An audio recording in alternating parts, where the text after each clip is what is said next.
Hey, that's not fair. You didn't.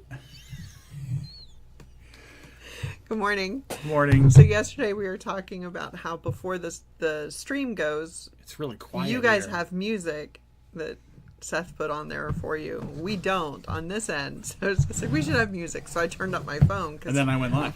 I watch it on Facebook to be able to Monitor. watch comments that might come through. Usually don't, but might. And so I turned it up and he didn't tell me. So sorry about that interruption of music. But good morning. I'm Tammy. I'm Seth. He's the troublemaker.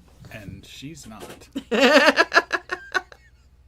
We're the 4031 family, and we're really glad you are with us today. It's always kind of cool when we go to set up and we see that people are already like viewing, and we haven't even really set up to every place yet, but we really appreciate those of you. Good morning, She's like, Stephen? Good morning, sir. Who's Stephen? We really appreciate those of you who tune in every morning. Don't forget, things are going to change. We will not be here Friday. We won't be here next week. We won't be scheduled on a normal timing because we're going to be out of town at our expo to try to get our books We'll try into to do bookstores. Something on the road, but I don't know what But it's it will gonna look not like. be at 9:30 Central. Or it might be. I mean, we don't know. It might be, but I don't know. But I doubt. But the week after, starting the 18th, Seth's work schedule is pivoting, so we're going to have to pivot our time for these. It will probably be in the afternoon. Or super early. No, I'll be sleeping. It'll be in the afternoon. Yeah. You want to do 5:30? No.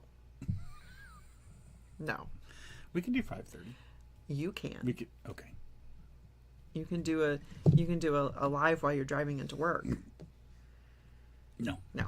So it'll be in the afternoon when he gets home from work. He's able to shift his schedule early so that he'll get home to me earlier, and we'll be able to do this. So, but it would be in the afternoon.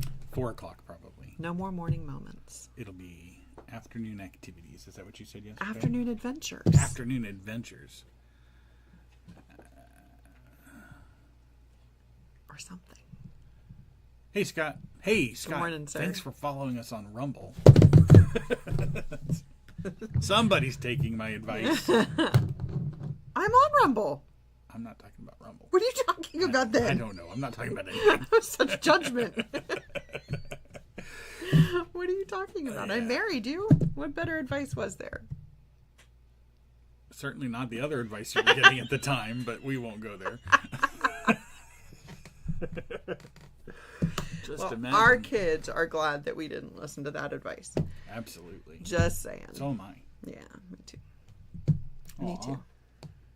So it is today, August the 5th. It is Tuesday. It is Tuesday. And so for those of you who were watching before we got really started, we're sorry about the little chat box that kept moving around on the side of the corner over here. Yeah, because we're trying. Well, you can see it now. It's really horribly squished. And I was trying to fix that. So we had to do that later when we're do not that later. live because it got funky for some reason. I didn't pay attention to it yesterday to see when it got squished, but we will fix that. But sorry if you were watching the little bubble going around the screen. Sorry. It was for your entertainment. It was not. But we do hope you were entertained. Oh, yeah. That'll be your fun for the day. Okay. So, yeah, we're really glad you're here. As Seth alluded to with Scott following us on Rumble, please make sure you go find us on all the other platforms. We're super, super close. 93 on Rumble, and we need to get to 100. So if you know anybody who doesn't have an account on Rumble or whatever. Holly, here's a challenge for you. Let's push us to 100. I know it's Rumble, not Instagram, but go on Instagram and do your magic to get people to find us on Rumble. We have to get to like 3 on Instagram first. I mean, I think it. Oh, Scott! What you doing? I think there's only us on Instagram. I don't even know. And that's because Instagram's weird. Their lives, it's like you can't keep a live up. Because they're focused more on short form stuff, I guess. So because our lives are too long. Yeah. So I think Holly said something about trying to make a reel out of our live. Like, I guess maybe take a snippet or something. I don't do something. Holly, we need to talk. Yeah. We'll figure it out. You can call. She is our social media expert on the... Are you calling? No, she's not calling She right could now. be She's calling. working. Well, oh, okay. That's and listening to us That's sometimes. It depends on what her moment is, but I know she tunes in. It's a morning moment. I know sometimes she tunes in while she's working. So yeah, we do need to... I think it's something about making it reels that Instagram wants quick. And then those would be on the profile. Yeah, but this goes back to the problem we had with daily devotions with Dad when we were doing it. And it's just like suddenly now it's a job. Now it's not just cut out 30, like for this is cut out 30 minutes, sit down, throw up some lights and talk for 30 minutes, and we can do that. We apparently can. But the idea of now going back and rewatching it and picking out a 2-minute clip or something, it's just something to do. So yeah, it's different. So we've got. Didn't have a job where they could work on something like that every day. I don't know. I will take care of it. Oh! What a great pointed! What a great How solution! How pointed was that? We've got Rumble, Instagram, YouTube, Facebook, X, Twitch, and Buy Me a Coffee. We actually stream there too. So I think that was 7. Yeah. So if you're on one, go find the others. They should be on the description. All the links to there. Pretty much, it's whatever the platform is. The 4031 family, I think, is our handle pretty much everywhere, except for Twitch. Yeah. Right. You should fix that. It's hard because I should fix that. There actually is a... He gave me a job. I'll give him There actually is the 4031 family on Twitch, and it's us. I just don't remember the login for that account. I don't know how that happened, that I created a whole separate account. But the one that's all hooked up and stuff with OBS and all that stuff is the He's God We're Not account, which I rebranded with all 4031 family stuff at some point too. So I don't remember what it's. I'll whatever. Yeah. Do we still have Not out there? Yeah, that was going to be the name of our family band. Was Not, because He's God, We're Not. Yeah, the kids didn't like that. I thought it was great. They didn't like that at all. But I thought it was great. Anyway, so that's probably enough of our musings, our ruminatings, or whatever's. You had a busy day yesterday driving all over creation. Boy, didn't you? I did. It was fun though. Yeah. I mean, except for the traffic. Except for the traffic. Traffic's not fun in Texas. I don't like traffic. It's funny, we had one son, it's not funny, but we had one son who moved away to the Northeast. And now we have another one. And another son moved to... to the Northeast, but not as far. The reason I mentioned the other son... Which one are you talking about? Anyway. Well, we've got 2 sons out there. I know, but I was talking about Benjamin. Were you talking about Daniel? Well, I figured you were talking about Benjamin, but Daniel moved first. Because I know, but I'm talking about map locations. Daniel's proud of that. Because now we have somebody looking to move to the Northwest, about the same distance away. It's we were looking at the map, and I said, so we're here, and there's home, and there are the guys, and it's so funny. Everybody's kind of splintering. Yeah, so that'd be interesting if they move up to Alliance or far north Fort Worth. Hazlet, you're looking at Hazlet or Saginaw. Yeah, Saginaw's going to be more expensive, but Hazlet was on the store side of the map of the freeway, and then Keller was on that side of the freeway. Gotcha. But that area. Just don't go to Trophy Club. That'll be really expensive. Scott says Saginaw's nice. So, yeah. Yeah, it's that loop. Like if we could get it to be north of 820, west of 35, that's where the job will be. So the commute from here to that area twice a day is a lot. Yeah, it would. I mean, it's... Especially because she's like, so this for Jillian's getting transferred to a Mardell out there. She's really excited about it. It's a great opportunity. She's like, wait, so when I get out at 5, I'm like, our traffic was bad yesterday at 2:30. Yeah, you're not home probably till 6. At least. It's already almost 45-minute drive. I mean, she could probably figure out back roads. Yeah, I mean, figuring out how maybe go north a little to get on 114 and come down 114 down 360. Maybe. Or something. I don't know. I'll look at it at 5 today and just kind of get an idea of where the best route would be. Yeah. But it's a great opportunity. She's very excited, but it's going to be a commute. The commute will be rough. So. Yeah. So. But yeah, it takes an hour to get home from Dallas. See, so you're not far from us. I know that from picking up your bride to take to our Bible studies. So Benjamin and Thomas and Seth obviously are working at ICR. That's why Benjamin's now over there, because he wanted to be closer to work. But they're at Royal in Luna. Northwest Dallas. So it's about 30 minutes from here. Yeah. Going in is not a problem. Coming home definitely gets long, and yeah. Well, the advantage that I have, at least, and Benjamin might, and Thomas doesn't, unfortunately, is we can take our 8-hour schedule and sort of shift it. Yeah, so you get to come and go before traffic. Yeah, so instead of like an 8 to 5:30, I can work a 6 to 3:30 or whatever. Yeah, Benjamin or Thomas will not be able to do that, but yeah. So traffic in the Metroplex, gotta love it. Aren't you glad you tuned in?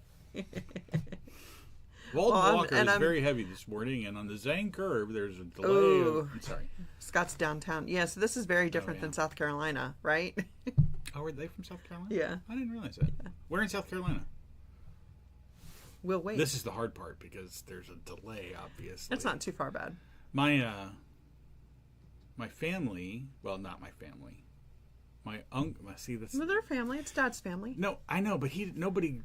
Greenville, yeah. So his family was in Anderson. No. No? No. We got off in Anderson to go see them.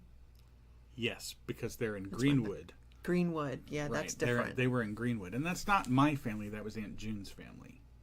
So it's his aunt. But my aunt, and her she grew up in Greenwood, and anyway, my dad went to Clemson, so he lived in Clemson and Anderson. In that area too for a while, and then I had one of my best friends, Mike, born in Anderson and stuff. So I didn't know that. Oh yeah, they're from South Carolina. His dad taught wrestling at Clemson. Yeah, my memory specifically of Anderson, South Carolina. We were driving to see family in 2011, and I know it was that trip because we had a 1.5-year-old and a 9-month-old. And we were getting off the highway to go see our family in Greenwood. And we got off there at Anderson. And there was a gas station right there. We were going to get a drink and take a break because we were finally off the highway for a minute. And we came out to find our water pump had blown. Everything out underneath the van. Yeah. And again, 7 children. Totally empty. 11 7 and children under 11. Yeah, it was... It was so... just broken. So we went into the gas station and I'm just bawling, surprised. And I said, I need help. We're from Texas. Our van just died in your parking lot. Somebody disemboweled our vehicle in the parking lot.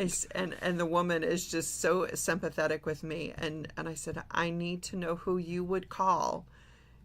I said, I have 7 children and we're stranded. And there was a gentleman who had just opened his auto shop the day before. He had just moved from Greenville, actually, down there to Anderson right there. And, so shout out to Jim Beam's Mobile One Auto Service. Dude, seriously. They came out.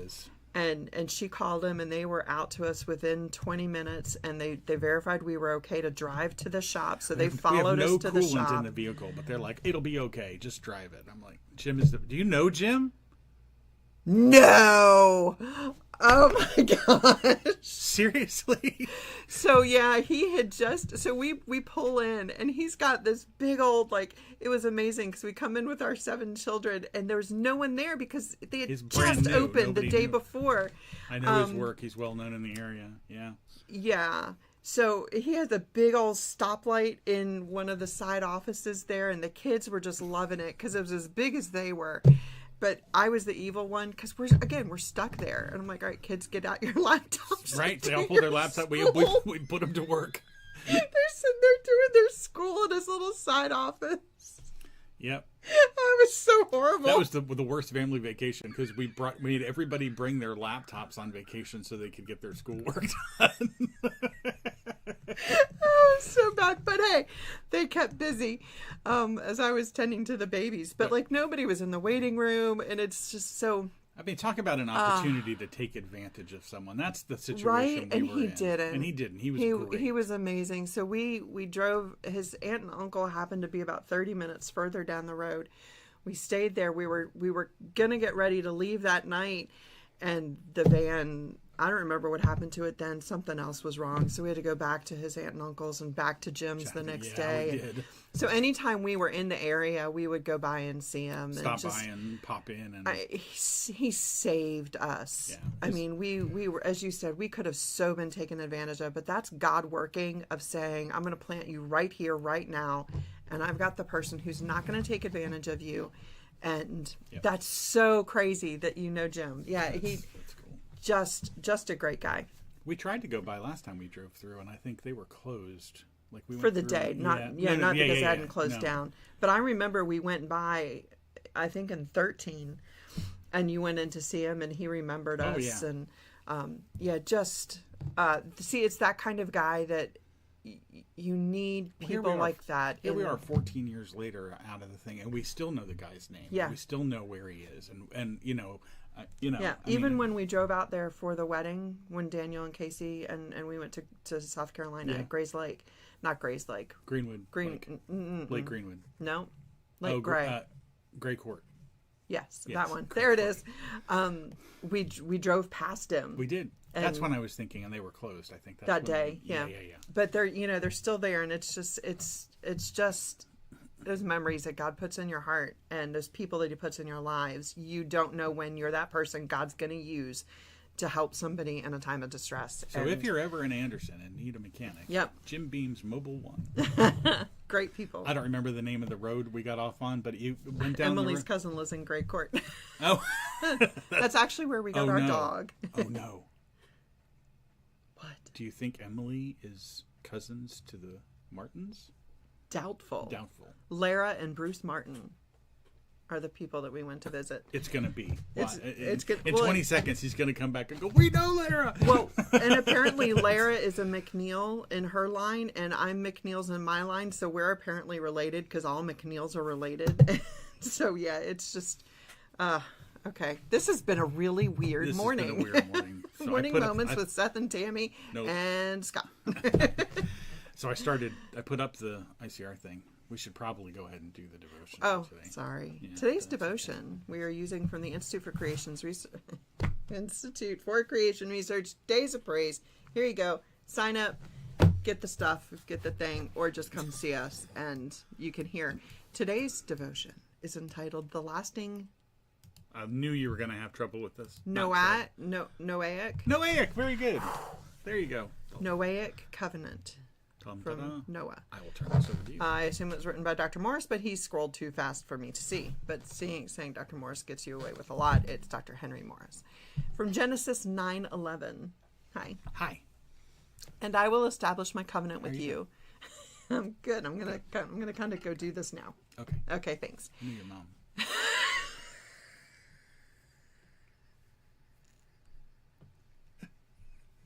I knew that was going to get her. And I will establish my covenant with you. Neither shall all flesh be cut off any more by the waters of a flood. Look ahead. Neither shall there any more be a flood to destroy the earth. Genesis 9:11. See, this is kind of hard to read right now, given all the flooding. And it's not just, obviously, we here in Texas are still reeling from the flooding in Kerrville on July 4th. But at the same time as we were dealing with flooding here, we had people dealing with flooding in various places around the country. We had the horrible flooding at Christmas. Was it Christmas time? I don't remember. In Kentucky and Tennessee, where towns were wiped off the map. Yep. So it's really hard to hear those words in the back of your head that he says he'll never send a flood to wipe out the world again, when there are cities destroyed by flooding, flash flooding. But the point crazy. is not that there won't ever be a flood again. Obviously, it's that there won't ever be a capital flood again. Capital F. Yeah, a deluge. I get that. But when families have been so devastated, personally, emotionally, just by witnessing it and watching it, it's hard to imagine the devastation that we watched happen live in Kerrville or in Kentucky and North Carolina and Tennessee, and it was more than that, obviously. Yeah. I mean, the flooding that God sent in the time of Noah destroyed everything save 8 people and some animals. Mm-hmm. It's just unfathomable. Yep. When God gave Noah this promise, the world had just been through the devastating cataclysm that flooded the entire globe and destroyed all except those on the ark. Their world was fearful and barren, and there seemed nothing to prevent another such flood from coming on the earth. Nevertheless, God's promise, not only to Noah but also to the animals, Genesis 9, 9, and 10, has been kept for over 4,000 years. God later reminded Job of this promise when he told him that he had shut up the sea with doors and said, "Hitherto shalt thou come, but no further, and here shall thy proud waves be stayed." That's Job 38, 8 and 11. I remember you reading that recently. The psalmist also referred to this covenant. When the whole earth had been covered with the deep as with a garment, the waters stood above the mountains. At thy rebuke they fled. Thou hast set a bound that may not pass over, that they turn not again to cover the earth. That's Psalm 104, verses 6, 7, and 9. Good morning, Jillian, who should be working right now. God has kept his word, and there has never been another worldwide flood.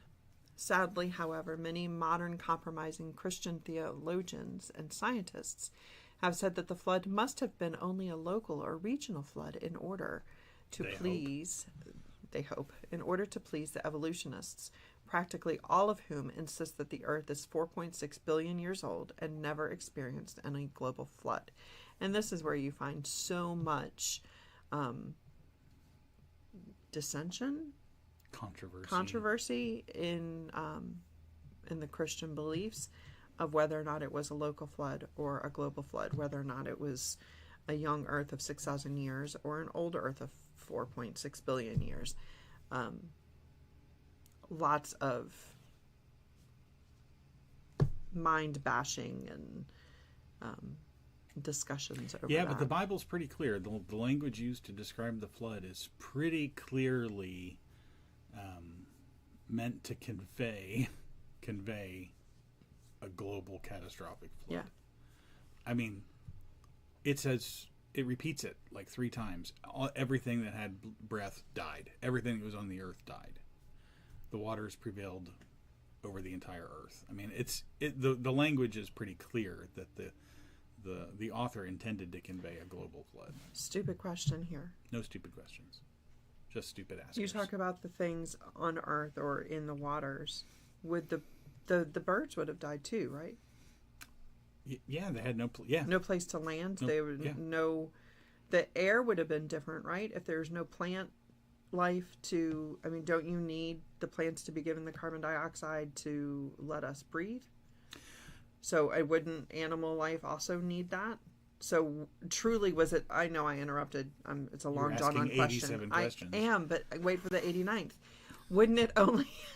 Oh, yes. Would it only have been then the people on the ark, and the people and the animals only in the ark? Like, how would they have survived with no plant life to have given? Well, they took. So many questions. Most of the oxygen that we breathe comes from plants, and most of the plants responsible for the oxygen we breathe are ocean-bound plants, algae and things like that. Okay.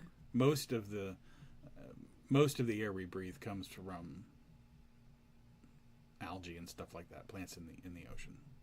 How, when we're so far inland? Because I'm not trying to be, just because it's a gas, and so spreads. Yeah, Okay. I mean, it you end up with. I mean, it's like when a pot boils, the steam dissipates because gases mingle and fill the space. Okay. Presumably, yes, all of the birds would have died. Again, remember, you've got nothing to land on. So most of the birds would be. I mean, it's one of those things. You just don't know how, for example, how violent the rain was. Mm-hmm. You know, and there would have been no shelter. So we don't know. But the text of Scripture itself is pretty clear that everything that had in its nostrils the breath of life died. And that would include your birds. Birds, yeah. Okay. Scott said it may have even been a more oxygen-rich atmosphere. Yeah, there's a lot of there's a lot of because God would have also provided for that. There are a lot of theories about that. You know, one of them being that a significantly enhanced oxygenated atmosphere, like you find in a hyperbaric chamber, for example, can prolong life. And so you look at the long ages of the patriarchs and such before the flood. Some people attribute it to that. I don't think that that's the cause beforehand, but I know, for example, Dr. Carl Baugh, in his envisioning of what things looked like before, like he has a museum down in Glen Rose, Texas, and like he sells prints of pictures of Noah and the ark and all stuff like that. And in his pictures, the sky is pink, not blue. Oh, interesting. And that's specifically because he thinks about that it was a much denser, oxygen-rich atmosphere and would have refracted the light differently, which he also would say that might account for there not being a rainbow beforehand also, because there wasn't room for water vapor in the air. Interesting. To do that with light. So anyway, but this is one of those things. It's kind of an unknowable. Right. Okay. Dr. Morris, is this the end? Yeah. Dr. Morris concludes, if that were true, however, then God has broken his promise. Back up. I have to back up. Yeah, the point being that people, it is true that no one has ever witnessed a flood that covers the entire earth. It's also true that,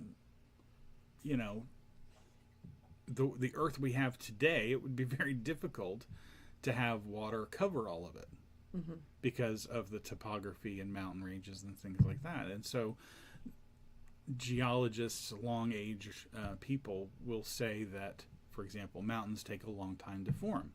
It's plate tectonics. It's slowly plates coming together, slowly buckling mountains and things like that. But that's an assumption. It's an extrapolation of processes we observe today, and pushing them back into the distant past. That's what we've talked about before. It's called uniformitarianism.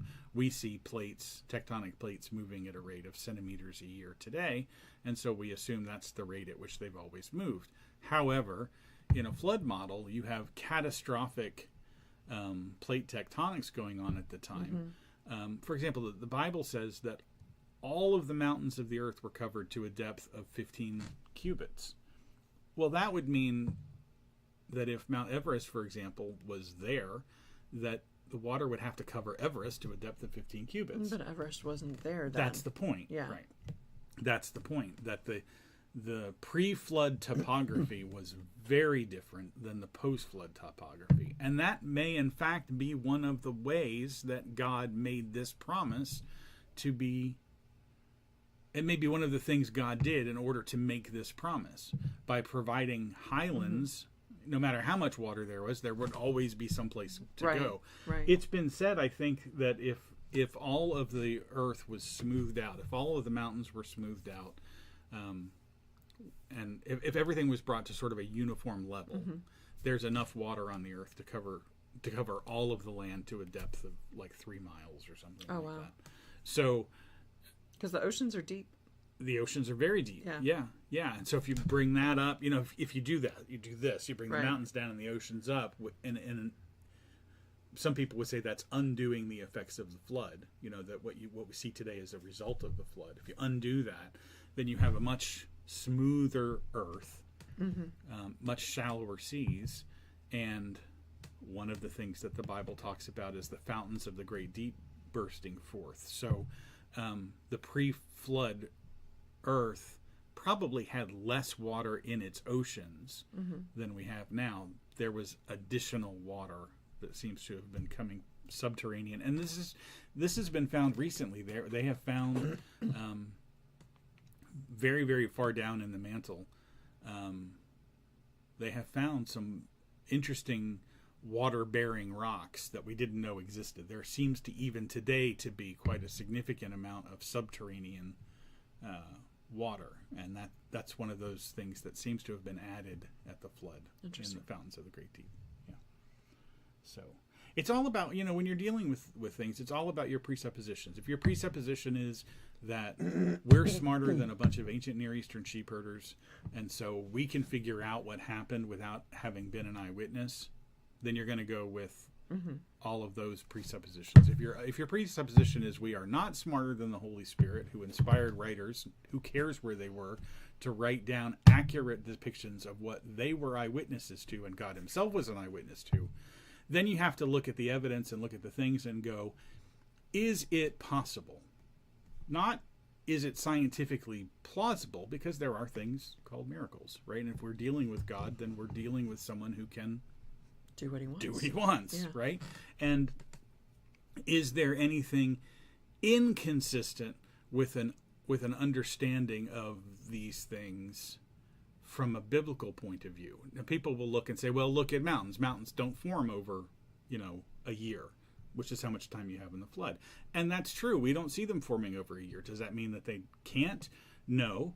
Is there something that's consistent in mountains that you can look to and say, well, maybe it is a short period of time? Sure. Go outside, pick up a rock, and bend it in half without making it snap. Well, you can't. Yeah. Right? Because rock is brittle, but mountains are typically made of sedimentary rocks, right? And they fold like this without breaking in many places. And they're fully rock, they're fully lithified now, they're stone now. You can't unfold that without it snapping. But that's a picture of God's power. No. It's a picture of yes, but it's the implication about folded sedimentary layers is that they were folded when they were still soft. Okay, so it didn't take millions of years to collapse a sedimentary layer into a fold.